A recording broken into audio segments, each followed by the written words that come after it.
तो देखिए बच्चों, हम लोग आज देख रहे हैं पायरो प्रीफिक्स के बारे में। पिछले टर्न पे मैंने आपको बताया था कि कैसे हम लोग पायरो प्रीफिक्स लगाते हैं। इसके लिए बेटा पहले तो ये ऑक्सी एसिड के लिए हम लोग बात कर रहे हैं। 2 मॉलिक्यूल ऑक्सी एसिड के ले लीजिए, उससे 1 मॉलिक्यूल वाटर हटा देंगे। जब 2 मोल ऑक्सी एसिड से 1 मोल वाटर हटा देते हैं तो वहीं पे हम लोग, अब सुनिए, 2 मोल ऑक्सी एसिड से 1 मोल जब आप वाटर हटा देंगे तब तब जो बचेगा, अगर वो ऑक्सी एसिड है तो नाम के पहले पायरो लगाएंगे, अगर ऑक्सी एसिड नहीं है तो नाम के पहले पायरो नहीं लगाएंगे। पिछले टर्न पे मैंने आपको ऑर्थोफॉस्फोरिक एसिड या फॉस्फोरिक एसिड में पायरो फॉस्फोरिक एसिड बनाना बताया था। अब मैं कुछ दूसरे एसिड में चेक करके बता रहा हूं। जैसे देखिए यहां पर सल्फ्यूरिक एसिड, सल्फ्यूरिक एसिड मान लीजिए हम लोगों ने ले लिया, तो सल्फ्यूरिक एसिड का फॉर्मूला होता है H2SO4। बेटा ये इसका स्ट्रक्चर होता है सल्फ्यूरिक एसिड का, ये देखिए ये इसका स्ट्रक्चर होता है। इसमें से 2 मोल सल्फ्यूरिक एसिड के ले लीजिए और 1 मोल उसमें से वाटर हटा दीजिए। ऐसे 1 मोल वाटर हटा दीजिए, यहां से इसका स्ट्रक्चर भी मिल जाएगा आपको। ये ऑक्सी लिंकेज होती है, ये जो आपको मिलेगी ना, इसे बोलते हैं, ये जो मिल रही है इसे ऑक्सी लिंकेज बोलते हैं।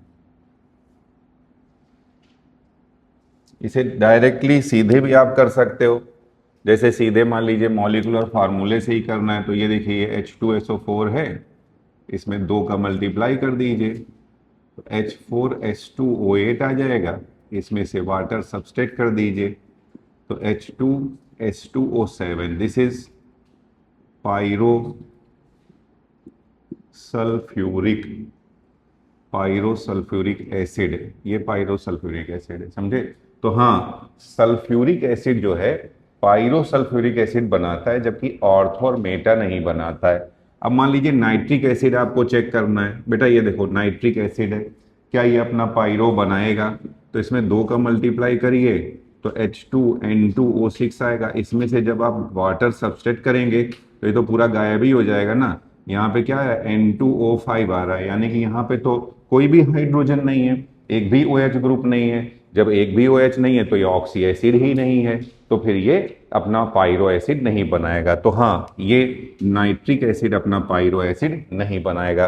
कार्बोनिक एसिड में चेक कर लेते हैं। Carbonic acid, carbonic acid H2CO3, इसमें 2 का मल्टीप्लाई कर दीजिए तो यह आ जाएगा H4C2O6, इसमें से वाटर को सब्सट्रैक्ट कर दीजिए तो H2C2O5।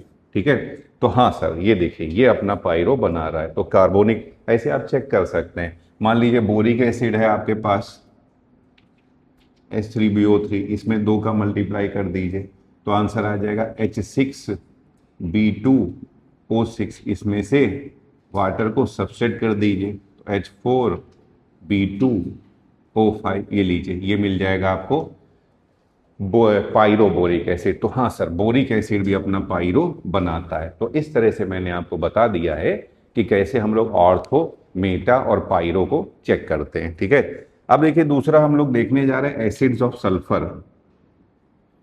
Acids of sulphur, sulphur के एसिड्स का हम लोग स्ट्रक्चर्स देखने जा रहे हैं।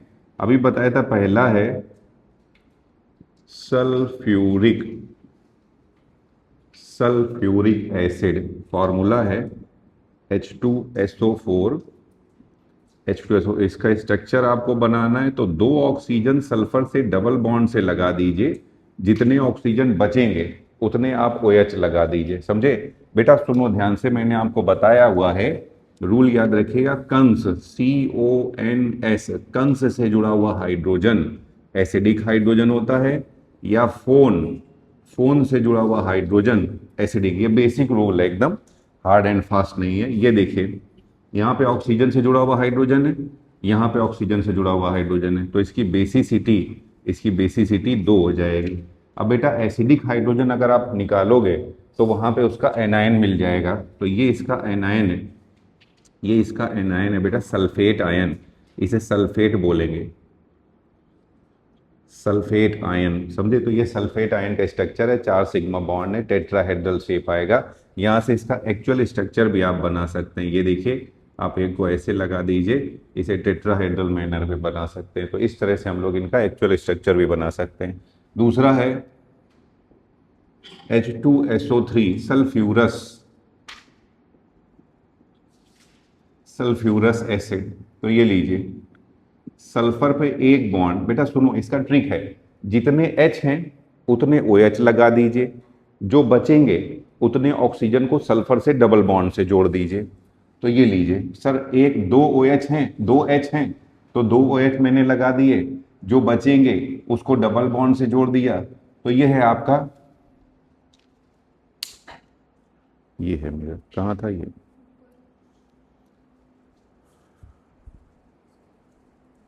जो बचेगा उसको डबल बॉन्ड से जोड़ दीजिए।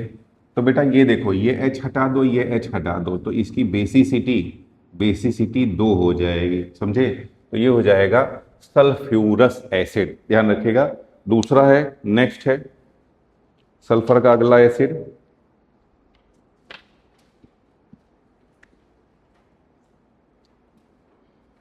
हाँ देखिए यहां पर, सुनिए एक चीज ध्यान रखिएगा, एक रूल याद रखिए, इस रूल को याद रखिए, सुनिए बेटा। जैसे सल्फ्यूरिक, तो सल्फ्यूरिक में इक आता है, तो कोई भी इक एसिड के मॉलिक्यूलर फॉर्मूले में एक ऑक्सीजन जोड़ दीजिए। देखिए सुनिए, किसी भी इक एसिड के, ये रूल याद कर लीजिए, इक एसिड प्लस एक ऑक्सीजन, तो उसका पर इक एसिड मिल जाएगा, ये मिलेगा पर इक एसिड, समझे। पर मतलब उसको पर लग जाएंगे, पर लग जाएंगे तो उड़ने लगेगा। पर कैसे होते हैं सर, केमिस्ट्री के पर, बायो के तो पर समझते हैं हम, केमिस्ट्री के पर कैसे होते हैं, इनऑर्गेनिक केमिस्ट्री, ये पर होते हैं, ये पर होते हैं। पर मतलब परऑक्साइड लिंकेज, क्या होता है, कहते हैं ना आजकल पर लग गए हैं, उड़ने लगी हो, तो वही ऑक्सीजन से लोग पूछने लगे हैं, आजकल तुम्हारे पर लग गए हैं, उड़ने लगी हो, तो हाँ इसके परऑक्साइड लिंकेज लग गई है, समझे, ये इसके पर हैं।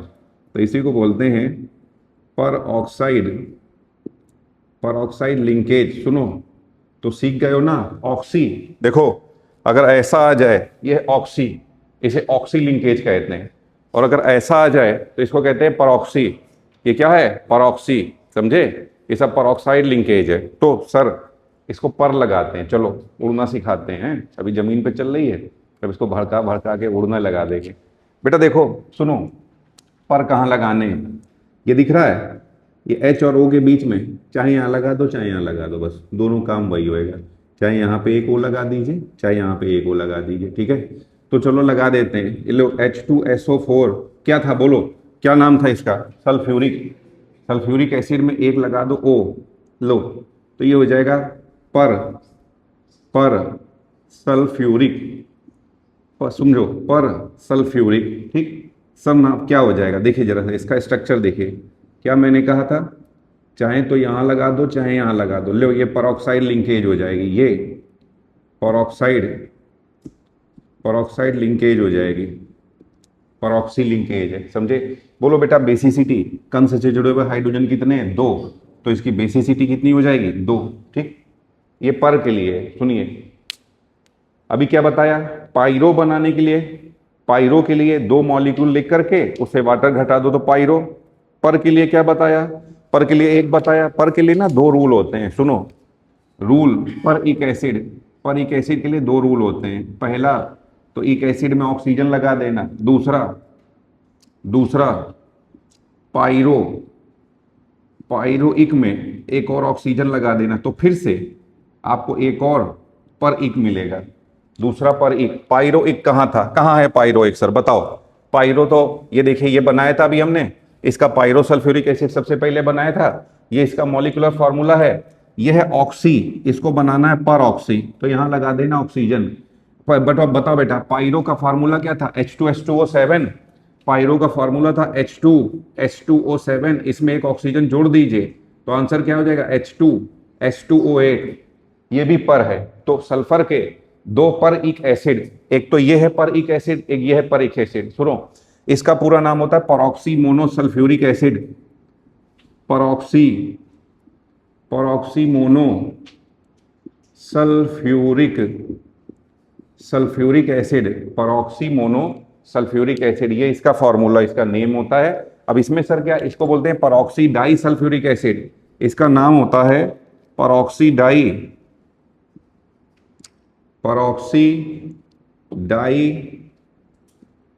Sulphuric acid. स्ट्रक्चर कैसा आएगा बेटा, देखो बताया था, ये पायरो है, पायरो में यहां पे ऑक्सी को बनाना है परऑक्सी। बेटा पायरो में ऑक्सी को परऑक्सी बनाना है, ये देखिए।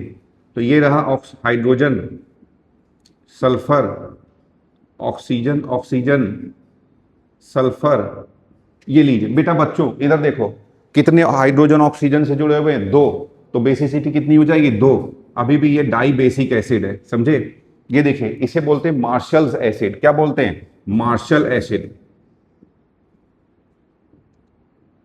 Martial acid. और इसको बोलते हैं कैरोज एसिड, कैरोज एसिड। याद रखिएगा, क्वेश्चन आया हुआ है, कौन होता है कैरोज एसिड, परऑक्सी मोनोसल्फ्यूरिक एसिड। कौन होता है Marshall acid, peroxy di sulphuric acid. ये देखिए, ये इसमें ऐसे भी क्वेश्चन आ जाता है, इससे इसके एनायन बना सकते हो।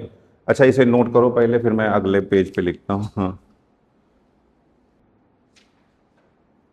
चलो देखो बेटा, तो मैंने आपको बताया आपका कैरोज एसिड परऑक्सी मोनोसल्फ्यूरिक एसिड है।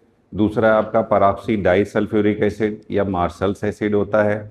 तो ये आपका दूसरा है। नेक्स्ट देख लेंगे, तो ये सल्फर के, बेटा आपने देखा सल्फर के जितने भी एसिड आपने बनाए हैं, इन सभी में 2 एसिडिक हाइड्रोजन है। तो एक चीज़ तो पक्का है कि सल्फर की बेसिसिटी जो है, सल्फर के सभी एसिड्स की बेसिसिटी 2 होती है। तो लिख लीजिए ऑल एसिड, ऐसे ट्रू फॉल्स में आ जाता है, therefore all acids of sulphur are di basic acid. All acids of sulphur are di basic acid. सभी सल्फर के एसिड डाई बेसिक एसिड हैं। सल्फर के सभी एसिड डाई बेसिक एसिड हैं, ध्यान रखिएगा। अब नेक्स्ट है, ये बना लीजिए H2CO3 carbonic acid, carbonic acid, ये इसका स्ट्रक्चर होता है, ये लीजिए। तो बेटा यहाँ पे भी 2 एसिडिक हाइड्रोजन, हाँ इसकी बेसिसिटी 2 आ जाएगी। ये भी एक डाई बेसिक एसिड है, यहाँ से H निकाल सकते हैं, यहाँ से H निकाल सकते हैं। तो ये कार्बोनेट आयन मिल जाएगा,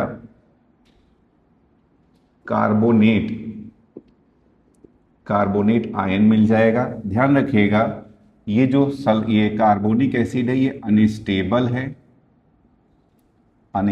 है। जब भी ये बनता है रिएक्शन में, तो तुरंत ही ये ब्रेक हो जाएगा और H2O प्लस CO2 रिलीज होगा।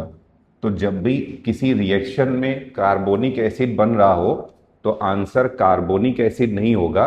कार्बोनिक एसिड एक्चुअली में H2O और CO2 होता है, ध्यान रखिएगा। तो ये जब CO2 अगर लिक्विड मीडियम है, तो ये जब CO2 निकलेगी तो बबल्स बनेंगे, समझे। तो वहां आ जाएगा ब्रिस्क एफरवेसेंस ऑफ CO2, ध्यान रखिएगा। तो उस केस में भी कई बार तो CO2 के फॉर्म में बनेगी, बट अगर कार्बोनिक एसिड बन रहा है तो वहां पे भी बबल्स होंगे, CO2 मिलेगी आपको। तो याद, उसके आंसर को जरूर चेक करिएगा। अगर रिएक्शन में कार्बोनिक एसिड बन रहा है, मतलब वहां पर H2O प्लस CO2 जरूर दिया होगा आपको, ठीक है। तब आइए दूसरा, बेटा अभी देखो मैंने आपको बताया था एसिड्स ऑफ सल्फर। इधर देखिए, सल्फर के एसिड में आपने बनाया पायरो सल्फ्यूरिक एसिड। ये देखिए, इस तरह से आपने इसका स्ट्रक्चर बनाया था। यहां से ये पायरोसल्फेट आयन भी बना सकते हैं। ये देखिए, यहां से आप H हटा दीजिए, तो ये इसका आयन बन जाए, एनायन बन जाएगा। ये एनायन बन जाएगा H2O7-2। तो बेटा आपको ये दिया जाएगा कि बताइए किस एनायन में ऑक्सी लिंकेज है। तो ये देखिए 2 सल्फर है और 7 ऑक्सीजन है, 2 माइनस चार्ज है। तो अभी बताया था ये जो लिंकेज है इसको कहते हैं ऑक्सी लिंकेज। दूसरा बेटा अभी आपको बताया था कैरोज एसिड, कैरोज एसिड या फिर परऑक्सी mono sulphuric acid, peroxy mono sulphuric acid. ये देखिए यहां पे अगर आप देखेंगे तो ये इस तरह से, ये इसका स्ट्रक्चर है। इसमें से आप H हटा दीजिए तो ये इसका एनायन मिल जाएगा। ये देखिए तो इसका फॉर्मूला क्या हो जाएगा, एस ओ, देखिए कितने मिल रहे हैं, 1 2 3 4 5, SO5-2। तो आपको ये दे दिया जाए ना SO5-2, तो ये बन जाएगा आपका, कि समझे, इसका कैरोस एसिड का एनायन हो जाएगा। अगर आपको ये दे दिया जाए बाकी का, अभी बताया था मार्शल एसिड, मार्शल एसिड ये दे दिया जाए, या peroxy, peroxy di sulphuric acid, peroxy di sulphuric acid दे दिया जाए, H2S2O8।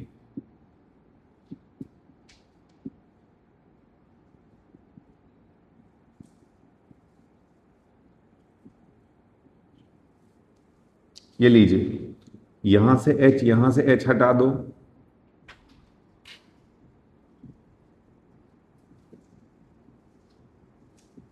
ये इसका स्ट्रक्चर आ जाएगा। एनायन का बताया था इसमें, ये बेटा परऑक्सी लिंकेज है।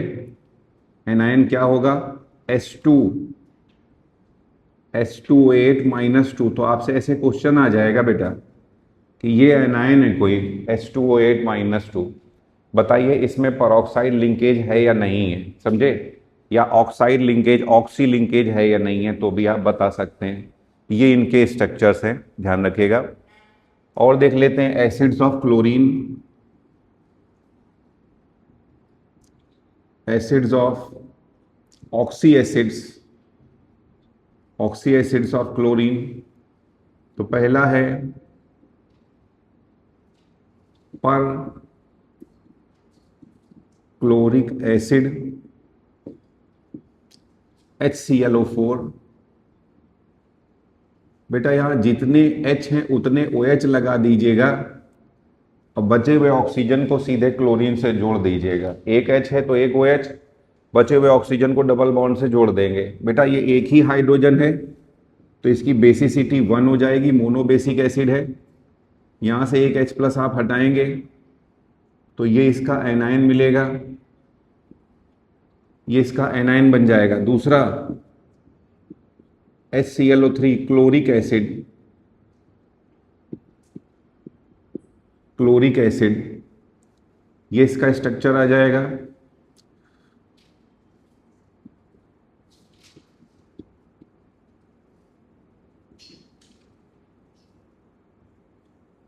ये लीजिए,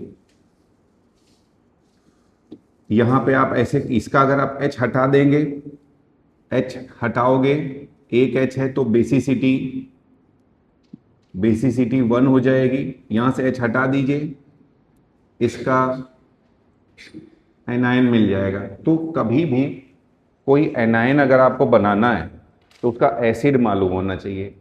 एसिड से आप H+ हटा देंगे तो उसका एनायन बन जाता है। नेक्स्ट है क्लोरस,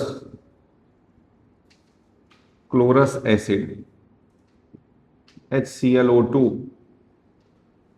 ये लीजिए, कहा था एक OH लगा दीजिए, HClO2, इसका ये एनायन बनेगा, ये इसका एनायन है। हाइपोक्लोरस, हाइपोक्लोरस एसिड, तो ये हो जाएगा HOCl। देखो बेटा ये है HOCl, ये देखिए, तो यहां इसका ये एनायन बन जाएगा। आप देख रहे हैं एक ही हाइड्रोजन है तो बेसिसिटी 1। तो एक और स्टेटमेंट पता चला कि क्लोरीन के सभी एसिड्स की बेसिसिटी 1 होती है। तो क्लोरीन सारे के सारे all are mono basic acid, all oxy acids, मैं ऑक्सी एसिड की बात कर रहा हूं, तो all oxy acids of chlorine are mono basic acid. तो ये स्टेटमेंट क्या हो जाएगा, ट्रू हो जाएगा। ठीक है, नोट करिए। हाँ बेटा देखिए सब लोग, हम लोग बात कर रहे हैं डाईएज़ोमीथेन की। तो डाईएज़ोमीथेन बेटा फार्मूला है CH2N2। कैसे बनाना है इसका स्ट्रक्चर हमें मालूम होना चाहिए।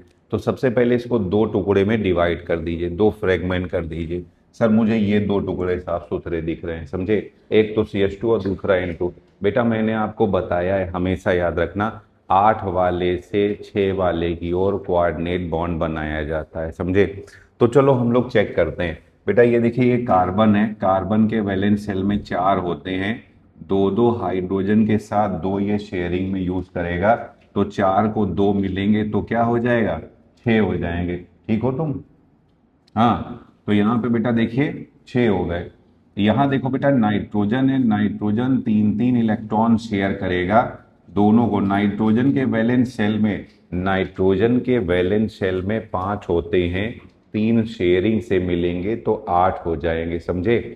तो 8 हो गए बेटा, मैंने आपको बताया था 8 से 6 की ओर हम लोग कोऑर्डिनेट बॉन्ड बनाते हैं। जो इलेक्ट्रॉन डोनेट करता है उसके ऊपर प्लस चार्ज आ जाता है, जो इलेक्ट्रॉन रिसीव करता है उसके ऊपर माइनस चार्ज आ जाता है। तो ये इसमें एक कोऑर्डिनेट बॉन्ड पाया जाता है। नेक्स्ट है नाइट्रिक एसिड।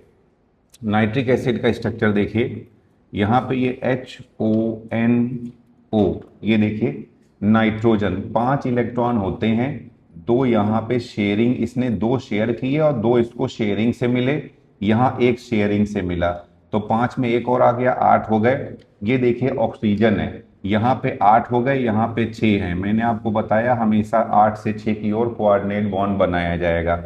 जो इलेक्ट्रॉन डोनेट करता है उसके ऊपर माइनस प्लस चार्ज आ जाएगा, और जो रिसीव करेगा उसके ऊपर माइनस चार्ज आ जाएगा। तो ये बेटा नाइट्रिक एसिड का स्ट्रक्चर है। यहाँ ये हाइड्रोजन जो है एसिडिक हाइड्रोजन है, इसकी बेसिसिटी 1 होगी। इससे आप NO3 माइनस का भी अब स्ट्रक्चर बना सकते हैं। देखिए यहाँ माइनस चार्ज आ जाएगा, यहाँ माइनस चार्ज आ जाएगा, तो ये NO3 माइनस का स्ट्रक्चर, जो ये वाला जो माइनस लिखा हुआ है ना, वो ये वाला माइनस है, जबकि ये तो कोऑर्डिनेट बॉन्ड है, तो इसको हम लोग अलग से लिखते नहीं है, ध्यान रखिएगा। आ जाइए वापस यहाँ पे नाइट्रस एसिड। तो ये जो कोऑर्डिनेट बॉन्ड वाला ऑक्सीजन है ना, इसको आप निकाल दीजिए तो नाइट्रस एसिड बन जाएगा। तो नाइट्रस एसिड देखो बच्चों ये है HONO। यहाँ एक बहुत ज़्यादा दिक्कत है बेटा, मैंने आपको बताया VSEPR theory, valence shell electron pair repulsion theory. इन्होंने ये बताया था ऑर्डर ऑफ रिपल्सन, सबसे ज़्यादा रिपल्सन कौन लगाता है, लोन पेयर, लोन पेयर, उसके बाद कौन लगाता है, लोन पेयर, बॉन्ड पेयर, उसके बाद कौन लगाता है, बॉन्ड पेयर, बॉन्ड पेयर में लगता है, समझे। तो यहाँ पे देखो बेटा ये लोन पेयर आ रहा है, एडजेसेंट एटम पे लोन पेयर आ रहा है, तो यहाँ रिपल्सन बहुत ज़्यादा लगता है। ज़्यादा रिपल्सन के कारण HNO2 अनस्टेबल होता है, नाइट्रस एसिड अनस्टेबल होता है, इसलिए इसको स्टोर करके लैब में रखा नहीं जाता है।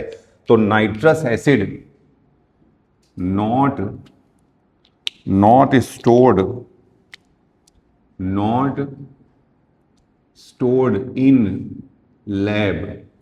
रीजन, रीजन है ये अनस्टेबल है। और अनस्टेबल क्यों है, अनस्टेबल है due to lone pair repulsion. Lone pair repulsion के कारण अनस्टेबल होता है। इसलिए जब जरूरत, सुनिए, जब किसी चीज को वहीं पे बनाते हैं तो उसे इन सीटू कहते हैं, और किसी चीज को बाहर बनाते हैं तो एक्स सीटू कहते हैं। तो ये रिएक्शन के समय वहीं बना लिया जाता है, इसलिए बोलते इन सीटू प्रिपरेशन करी जाती, इन सीटू इसे बना लिया जाता है। तो it is prepared, it is prepared in situ, इन रिएक्शन में बना लेते हैं। जैसे रिएक्शन है NaNO2 प्लस कंसंट्रेटेड HCl, यहां से भी HNO2 बन जाएगा, या फिर NaNO2 प्लस कंसंट्रेटेड H2SO4, यहाँ से भी HNO2 बन जाएगा। तो अगर आपको ऑर्गेनिक केमिस्ट्री में NaNO2, बेटा याद करो हमने पढ़ा था डाईएजोटाइजेशन, तो वहाँ पे NaNO2 प्लस कंसनट्रेटेड HCl देते हैं। उसका पर्पज़ यही होता है कि वो HNO2 बनाता है और रिएक्शन में आगे HNO2 रिएक्ट करता है, ध्यान रखिएगा। तो जब भी NaNO2 और कंसनट्रेटेड HCl दे दें या NaNO2 प्लस कंसनट्रेटेड H2SO4 दे दें, तो वहाँ पर वो HNO2 ही बनाना चाहते हैं, ध्यान रखिएगा। तो जब भी ध्यान रखिएगा यहाँ पे क्यों ये अनस्टेबल होता है, क्योंकि यहाँ पर एडजेसेंट एटम पे लोन पेयर आ जाते हैं। लोन पेयर विस्पर थ्योरी के अकॉर्डिंग लोन पेयर रिपल्सन सबसे स्ट्रॉन्ग रिपल्सन होता है। तो यहाँ पर लोन पेयर रिपल्सन लगता है, जिससे ये अनस्टेबल होता है। इसलिए इसको रिएक्शन में हम लोग लैब में स्टोर करके नहीं रखते हैं। जब ज़रूरत पड़ती है तो रिएक्शन में इन सीटू बना लिया जाता है। कौन कौन सी रिएक्शन से बना सकते हो? NaNO2 प्लस कंसनट्रेटेड HCl तो बना सकते हैं, NaNO2 प्लस कंसनट्रेटेड H2SO4 से बना सकते हैं। अब यहाँ आ जाइए एलोट्रॉप्स ऑफ फॉस्फोरस। फॉस्फोरस के अगर एलोट्रॉप के बारे में बात करें तो एक तो होता है वाइट फॉस्फोरस, नंबर 1 है वाइट फॉस्फोरस, नंबर 2 है रेड फॉस्फोरस और नंबर 3 है ब्लैक फॉस्फोरस। ध्यान रखिएगा, इसमें से इनको हमें पढ़ना है। मगर अगर एलोट्रॉप की बारे में बात करें तो 3 एलोट्रॉप होते हैं, red phosphorus, white phosphorus, black phosphorus. जो ये आपका वाइट फॉस्फोरस है, ध्यान से देखिए, पहला है वाइट फॉस्फोरस, इसको हम लोग P4 से रिप्रेजेंट करते हैं। P4 है। क्या इसका स्ट्रक्चर होता है? देखिए, तो ये इसका बेटा ये बॉन्ड अलग अलग हैं, ध्यान रखिएगा, ये बॉन्ड अलग है, ये बॉन्ड अलग है। ये इसका स्ट्रक्चर होता है। यहां पे लोन पेयर है, ये लोन पेयर है, ये देखिए इसका स्ट्रक्चर है। और यहाँ पे अगर आप देखेंगे इसका जो एंगल है ना, ये 60 डिग्री का एंगल है। और मान लीजिए यहाँ हाइब्रिडाइजेशन निकालेंगे तो 3 सिग्मा, एक lone pair, 3 sigma, 1 lone pair, तो हाइब्रिडाइजेशन आ जाएगा sp3। यहाँ हाइब्रिडाइजेशन आ जाएगा sp3, ठीक है। तो हाइब्रिडाइजेशन इसमें sp3 आ रहा है। बेटा अमोनिया में भी तो हाइब्रिडाइजेशन sp3 था, 3 सिग्मा, एक लोन पेयर था। वहाँ बॉन्ड एंगल कितना था? 107 डिग्री। यहाँ बॉन्ड एंगल कितना है? 60 डिग्री। तो बॉन्ड एंगल होना ज़्यादा चाहिए और बॉन्ड एंगल है कम, इसलिए इसमें एंगुलर स्ट्रेन डेवलप हो जाता है। तो due to less bond angle, due to less bond angle, it have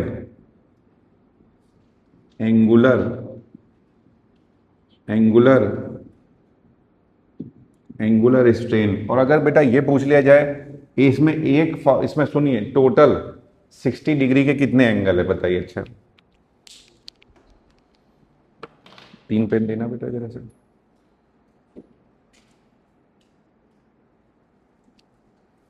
बताइए, देखिए बड़ा आसान है, सुनिए। एक फास्फोरस पे ना 3 बॉन्ड बने हुए हैं, ये देखिए सब लोग ध्यान से देखिए। एक फास्फोरस पे, देख रहे ना, एक फास्फोरस पे 3 बॉन्ड हैं, ये देखिए। तो एक ये 60 डिग्री का, फिर ये 60 डिग्री का, फिर ये 60 डिग्री का, समझे? तो एक फास्फोरस पे 60, सबको समझ में आ रहा है? क्लियर हो रहा है? ये देखिए, ये एक 60 डिग्री का एंगल है, फिर ये 60 डिग्री का एंगल है, फिर ये 60 डिग्री का एंगल है। तो एक फास्फोरस पे 60 डिग्री के कितने एंगल हो गए? 3। तो 4 फास्फोरस पे कितने हो गए? 12, समझे? तो यहाँ पर 60 डिग्री का एंगल जो है, यहाँ पर टोटल 60 डिग्री का एंगल। तो एक तो ये पता चल गया,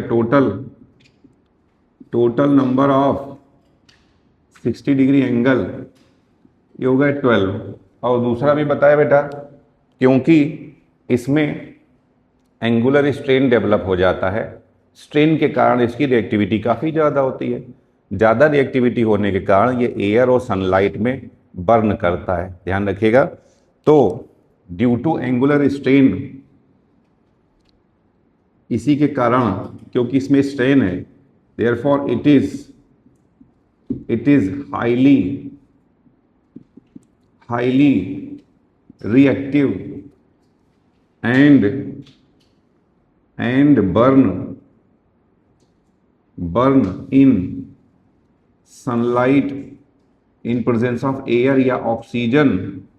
तो जब बर्न करता है तो बर्न करके बनाएगा P4O10 बनाएगा, P4O6 बनाएगा। ये देखिए, तो इसका स्ट्रक्चर कैसा है, देखो बच्चों, क्या स्ट्रक्चर होता है P4O10 का, P4O6 का।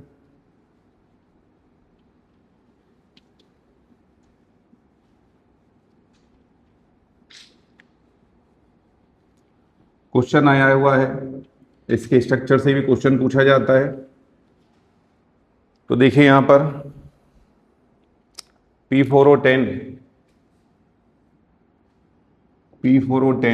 बेटा देखो, या पहले मैं P4O6 बना रहा हूं, P4O6, यही व्हाइट फास्फोरस पहले बना दीजिए, ये व्हाइट फास्फोरस, 4 फास्फोरस ऐसे लिख दीजिए, ठीक है। सभी फास्फोरस के बीच में एक एक ऑक्सीजन लगा दीजिए, सभी फास्फोरस के बीच में एक एक ऑक्सीजन लगाइए, ऐसे सभी के बीच में ओवरऑल, इसमें भी और इसमें। ध्यान रखिए बॉन्ड कट नहीं कर रहा है, तो यहां पे एक एक लोन पेयर बचेगा।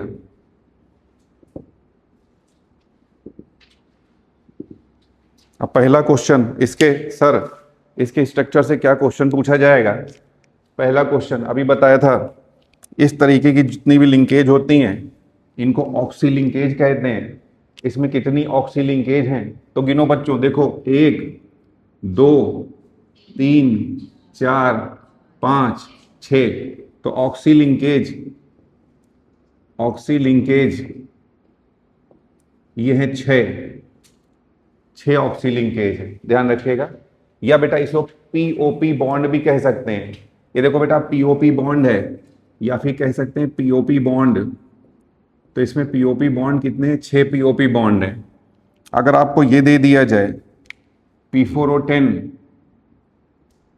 P4O10 ये लीजिए, तो इसमें ना आप करना कुछ नहीं है, ये लोन पेयर हटा देना है, लोन पेयर हटा करके डबल बॉन्ड से O जोड़ देना है। ये देखिए,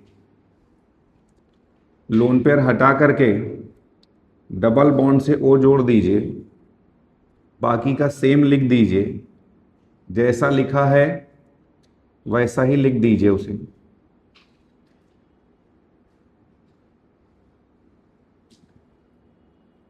ये तो यहां क्वेश्चन पूछा जाएगा फिर से, यहां पे पीओपी लिंकेज या ऑक्सी लिंकेज, पीओपी लिंकेज कितनी है 6, मगर पी डबल बॉन्ड वो कितने हैं, पी डबल बॉन्ड हो है यहाँ पे 4 ध्यान रखिएगा। तो ये हो गया आपका P4O10 और P4O6 का स्ट्रक्चर।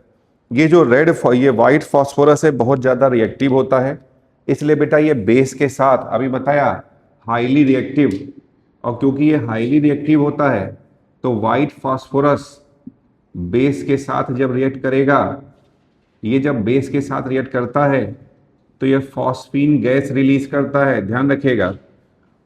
व्हाइट फास्फोरस बेस के साथ रिएक्ट करके फॉस्फीन गैस बनाता है, इसलिए व्हाइट फास्फोरस पॉइजनस होता है। Therefore white phosphorus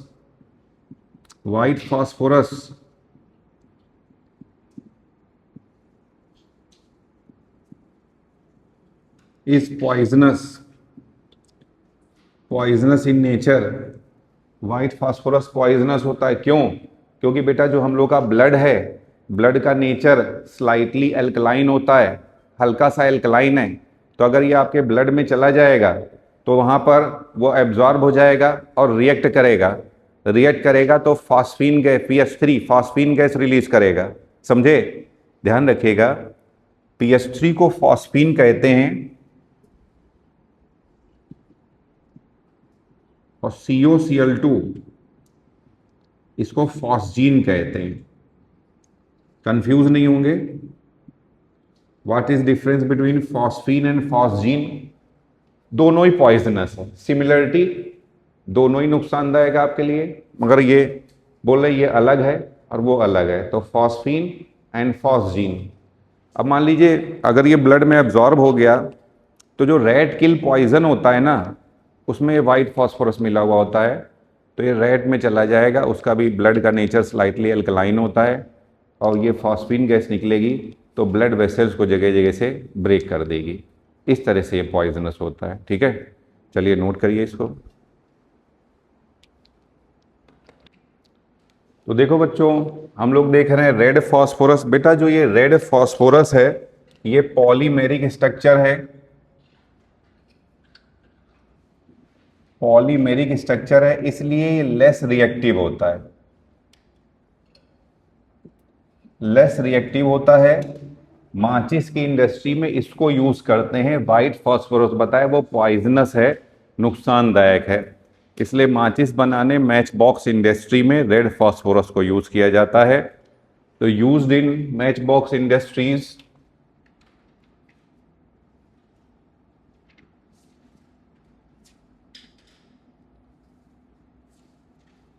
match box या माचिस की तीली बनाने में, उसके ऊपर भी, तो पूरा माचिस बनाने में इसको यूज करते हैं। ठीक है, मैच बॉक्स बनाने में।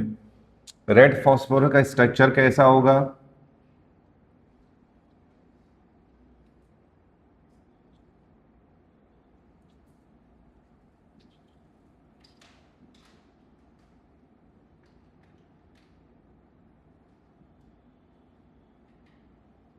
ये देखिए, ये इस तरह से इसका स्ट्रक्चर होता है। ये धूप में सीधे जलती नहीं है, वरना माचिस अगर हम लोग लेके चले जाते धूप में हवा में तो खुद से ही जलने लगती। तो ये धूप में जलती नहीं है, प्लस ये बेस के साथ रिएक्ट करके फॉस्फीन गैस नहीं रिलीज करेगी, समझे? तो it does not release phosphine, it does not release phosphine with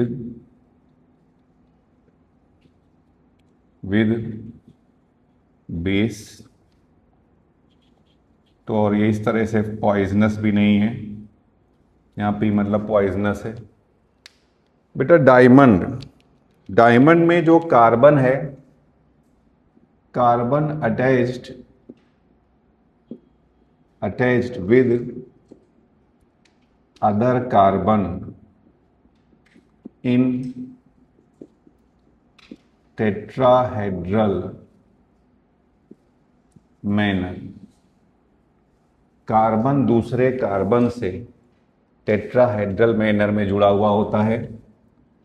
hybridisation, carbon का हाइब्रिडाइजेशन sp3 होगा। बेटा strong sigma bond, strong sigma bond is present between carbon. बेटा इसका स्ट्रक्चर नेटवर्क स्ट्रक्चर होता है।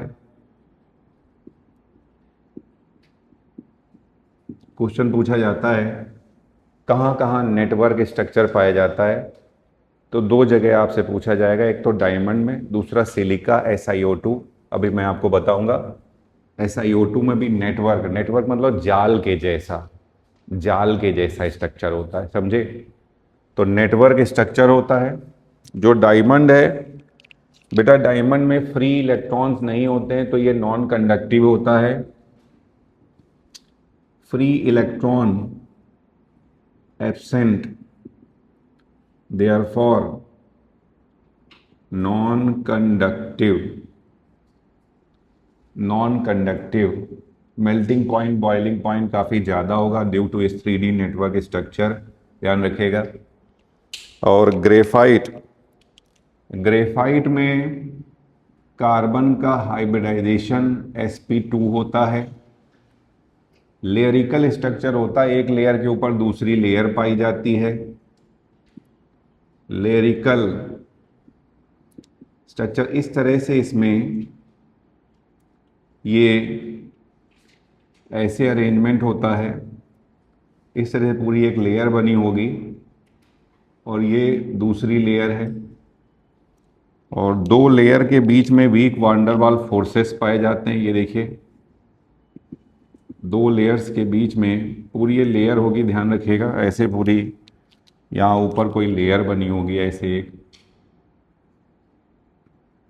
ये पूरी की पूरी ऐसे, ये ऊपर कोई लेयर है, ये नीचे वाली लेयर है, ऐसे पूरी लेयर होगी और दो लेयर्स के बीच में वीक वांडरवाल फोर्सेस पाए जाते हैं। इसीलिए ये लेयर्स जो है ना एक दूसरे के ऊपर स्लाइड कर सकती हैं, क्योंकि इनमें वीक वांडरवाल फोर्सेस होते हैं। Therefore these layers can slide above each other। ये लेयर एक दूसरे के ऊपर स्लाइड कर सकती हैं, इसीलिए इसको ना लुब्रिकेंट के रूप में भी यूज करते हैं।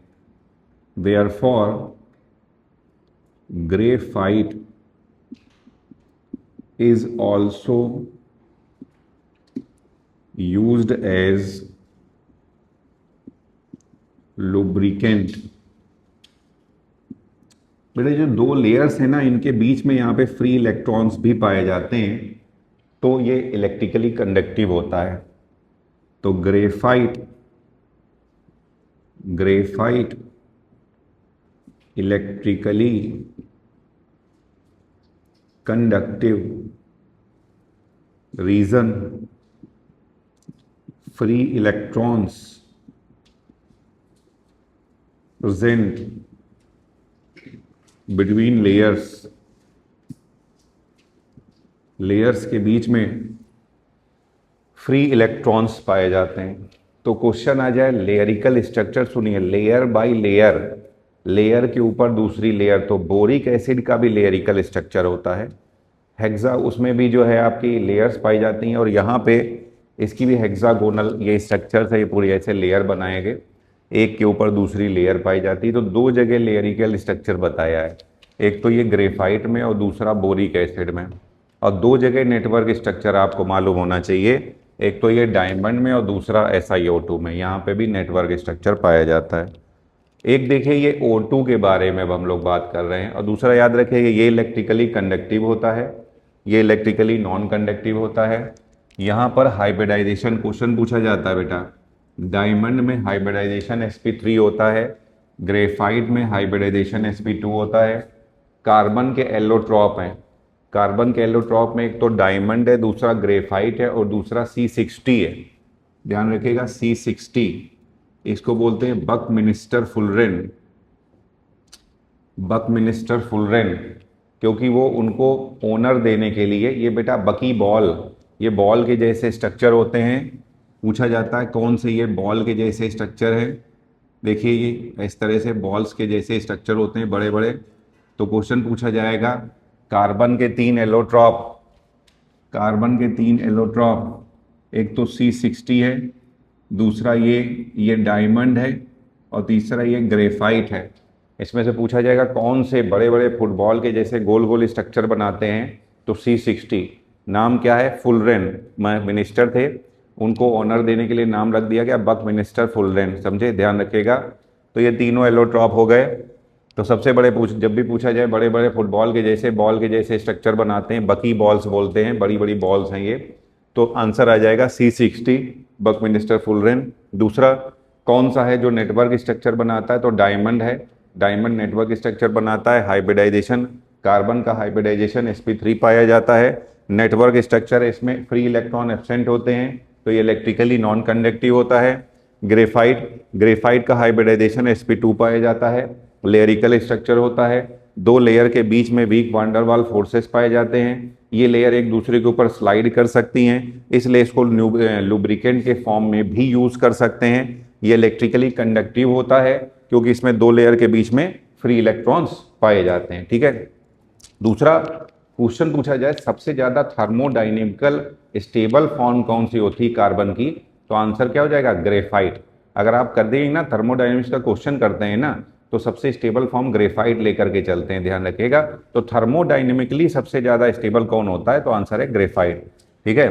दूसरा बेटा देखो, अब नेक्स्ट एक ही क्वेश्चन है कि ऑक्सीजन, क्वेश्चन क्या है सुनिए, ऑक्सीजन, ये क्वेश्चन सुन लीजिए पहले, ऑक्सीजन O2 के रूप में पाया जाता है मगर सल्फर H2 नहीं होता है।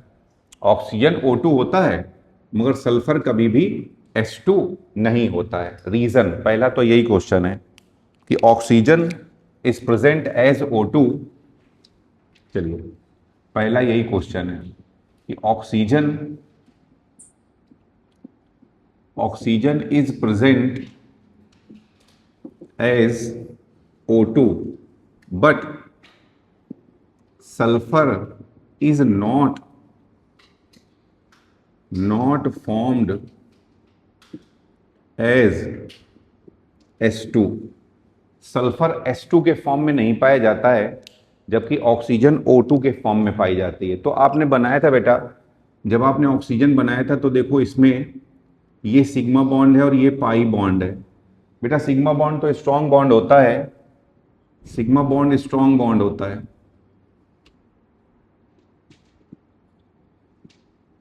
स्ट्रॉन्ग बॉन्ड होता है, मगर